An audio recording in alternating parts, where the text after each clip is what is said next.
When you look at the president's trade agenda, what are the biggest benefits in terms of Nebraska and Iowa? Well, look, this is all about creating good jobs for Nebraskans and opening up opportunity.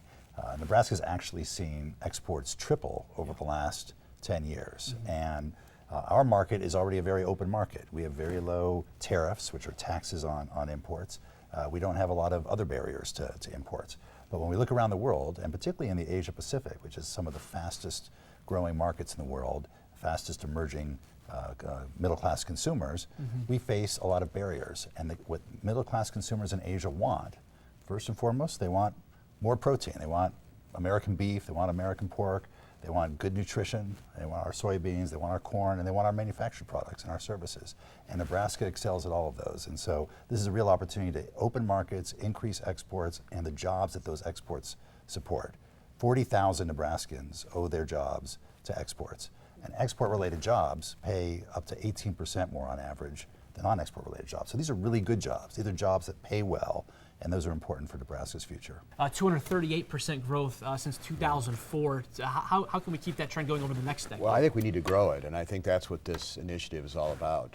We've been working with the ambassador for as long, well, the 90 days I've been in Congress, quite frankly, and had some time, spent some time in the Middle East, and now looking forward to going to Asia. But I have spent time in China, and even though China's not in this initiative, when you see the growth that's going on there, and then the opportunities that lie for Nebraska to trade with the other countries in the Pacific is really significant. This 21st century is all about new types of jobs, and I think we're seeing that in these opportunities for trade. So. And Mike, how will the Trans-Pacific Partnership and agreements open up more doors, especially for people here in Nebraska? Well, if you think about it, take some of Nebraska's biggest exports. 50% of all the soybeans we grow in this country are exported, and yet in some of the TPP countries, there's up to a 40% tariff on those exports. That's a 40% barrier to getting our soybeans into that market. Same thing on corn, 40% tariffs in some of these markets.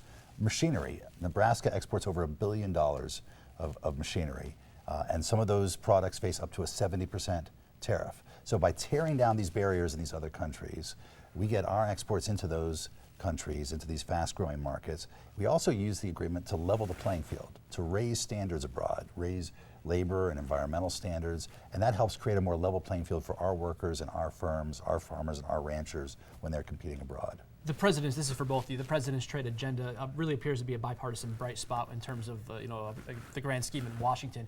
Where do Republicans and Democrats agree, and where do they have to meet in the middle?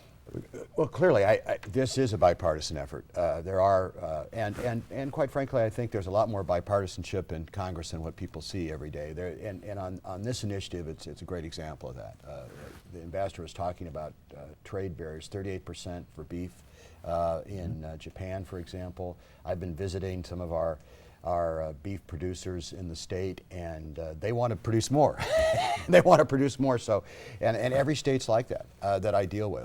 Not only the ag states, but the industrial states that do more industrial production. We have much more, as the ambassador mentioned, much more manufacturing here in Nebraska, and I think Nebraskans realize. And a lot of that is because of some of the incentives that we build into our state laws since the mid-'80s. So we're paying dividends, but we want those pay dividends, but we want to be able to sell our product and more of our products.